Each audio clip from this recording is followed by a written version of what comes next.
तो आज की क्लास में हम लोग सीखेंगे सिक लीव लिखना, या हम यूं कहें कि एप्लीकेशन लिखना सीखेंगे। वो सिंपल वाला और प्रोफेशनल वाला, और दोनों ही हम सीखेंगे इंग्लिश में। ऐसा नहीं है कि हिंदी में इनका यूज नहीं होता, पर वर्तमान समय में जिस प्रकार से इंग्लिश की पॉपुलैरिटी बढ़ती जा रही है, तो इंग्लिश में ही हमें इन्हें सीखना पड़ेगा, और इंग्लिश में ये इतने मुश्किल नहीं होते जितने हमें लगते हैं। तो हमने सबसे पहले सिक लीव ही क्यों ली?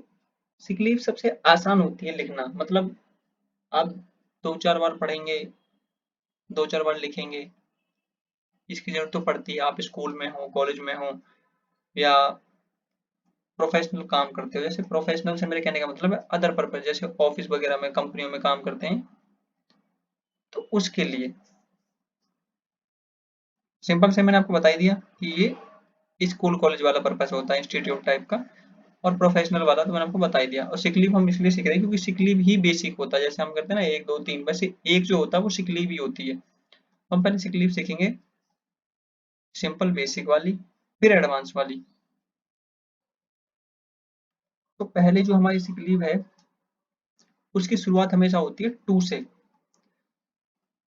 To the principal. और यहाँ पे जो आपके स्कूल का नाम है आप वो लिखेंगे। उसके बाद सिटी का नाम।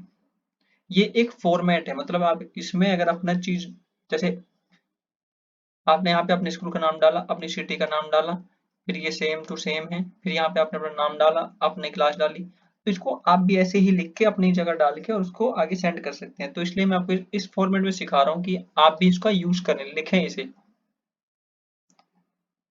कोई एग्जाम्पल नहीं इसमें, जैसे अरुण वरुण ये सब एग्जाम्पल जो लेके चलते हैं, कोई एग्जाम्पल नहीं ले रखा मैंने इसमें। इसमें सीधा आपको समझा दिया आपकी लैंग्वेज में, ताकि आप ही लिखें और अपने लिए लिखें।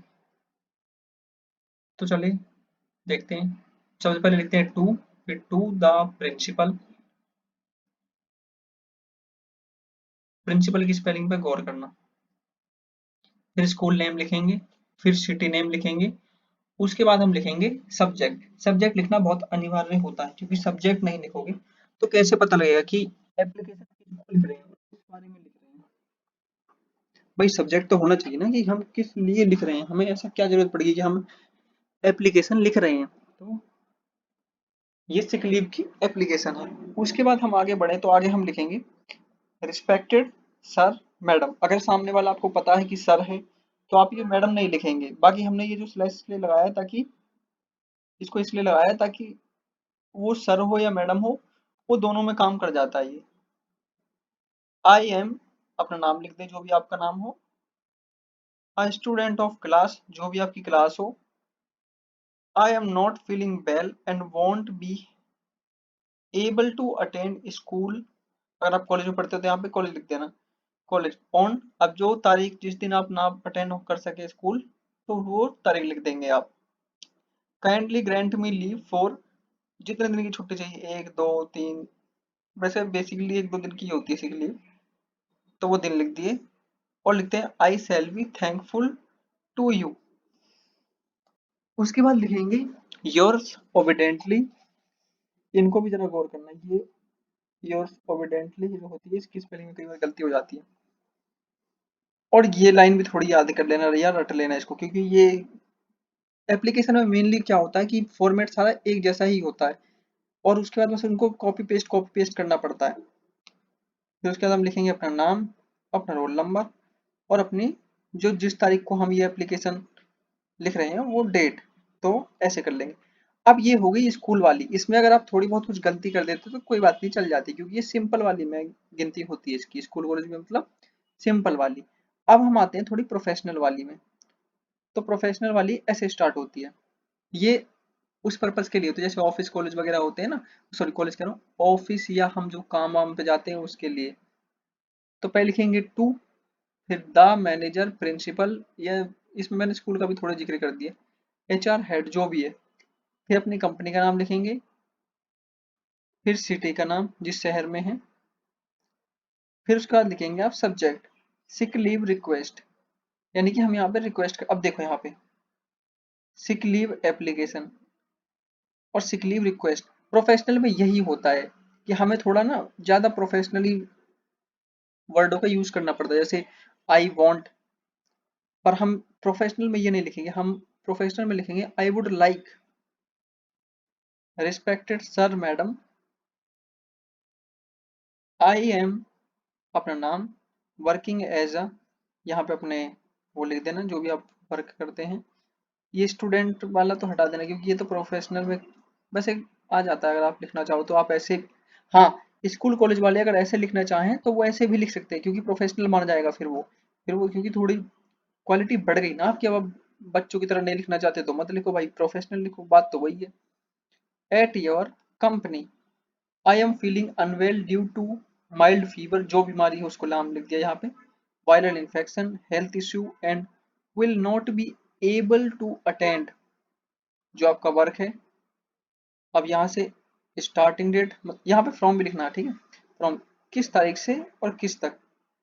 अब ये दो वर्ड थोड़ा याद रखना है, इनको मैं अभी थोड़ी देर में समझाता हूँ, टू और फ्रॉम वाला। And date, I kindly request you to grant me sick leave for these days. I will resume my duties as soon as I recover. Thank you for your understanding. Yours sincerely. आपका full name, जो भी आपकी employ ID है वो लिख दो, उसके बाद डेट नीचे लिख दी। अब मैंने आपको बोला था ये टू और ये फ्रॉम वर्ड इनको क्यों यूज रखना है।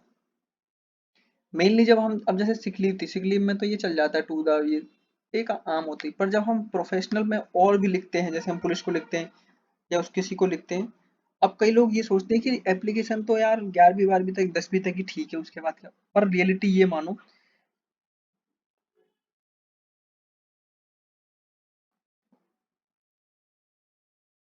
कि हम 11वीं 12वीं तक ही सोच के चलते हैं कि इसका बस यही यूज है, उसके बाद इसका कभी यूज नहीं होगा, पर रियलिटी ये होती है कि 11वीं 12वीं के बाद ही हमें पता लगता है कि एप्लीकेशन, हम उस टाइम अगर अच्छे से उसका पैटर्न समझ लेते तो हमें पता होता है कि हमें कैसे यूज करना है, क्योंकि उसके बाद हमें हर जगह एप्लीकेशन लिखनी ही पड़ती है। यकीन मानो जो भी आप में से ग्रेजुएट हो चुका होगा उसे पता होगा कि एप्लीकेशन का कितना महत्व रोल होता है हर फील्ड में। आप बैंक में आपको एटीएम खो गया या कुछ हो गया तो वहां पे एप्लीकेशन लिखो, आपके घर में लाइट की या किसी चीज की प्रॉब्लम है तो आपको एप्लीकेशन लिख के देनी पड़ेगी, एप्लीकेशन लिख के देनी पड़ेगी। फोन से काम नहीं होता जैसे वर्तमान में लोग सोचते हैं कि हम फोन कर देंगे या मैसेज कर देंगे तो नहीं, प्रोफेशनल जगह पे हमें एप्लीकेशन लिखनी ही पड़ती है। उसके बाद हमारा होता है, जैसे आपके घर के बाहर कूड़ा पड़ा रहता है तो आपको म्यूनिसिपैलिटी को लेटर लिख के देना पड़ेगा। लेटर और एप्लीकेशन में थोड़ी थोड़ी अंतर होता है, पर इसी से शुरुआत होती है, तो मैं आपको एप्लीकेशन ही बोलूंगा इसकी जगह। उसके बाद कोई भी चीज है जिसमें आपको प्रॉब्लम है, डीएम को, पीएम को, सीएम को, किसी को भी कुछ कंप्लेन करनी है, कुछ करनी है, तो हम यही लिख के देते हैं, समझे। और मोस्टली आपने सुना होगा कि एक एडवोकेट बहुत पावरफुल होता है, एडवोकेट ऐसा, एडवोकेट इसी चीज में पावरफुल होता है। एडवोकेट जो एप्लीकेशन लिखता है ना, वो प्रोफेशनल टाइप में लिखता है, ऐसे ऐसे वर्ड यूज करता है कि सामने वाले को मजबूरी में उस एप्लीकेशन को पढ़ना पड़ता है और उस पर एक्शन लेना पड़ता है। तो एप्लीकेशन में बहुत पावरफुल होता है, एप्लीकेशन कोई मजाक नहीं होता कि एप्लीकेशन आपको आ गया तो आप बस नहीं पढ़ा कोई बात नहीं छोड़ो, एप्लीकेशन में क्या रखा है, एप्लीकेशन बहुत पावरफुल होता है। तो अगर आपको पसंद आया हो, आपको कुछ और भी जानना हो तो आप हमें बताना कमेंट करके, तो हम आपको वो भी सिखाएंगे। अगर आपको अच्छा लगा हो तो बताना।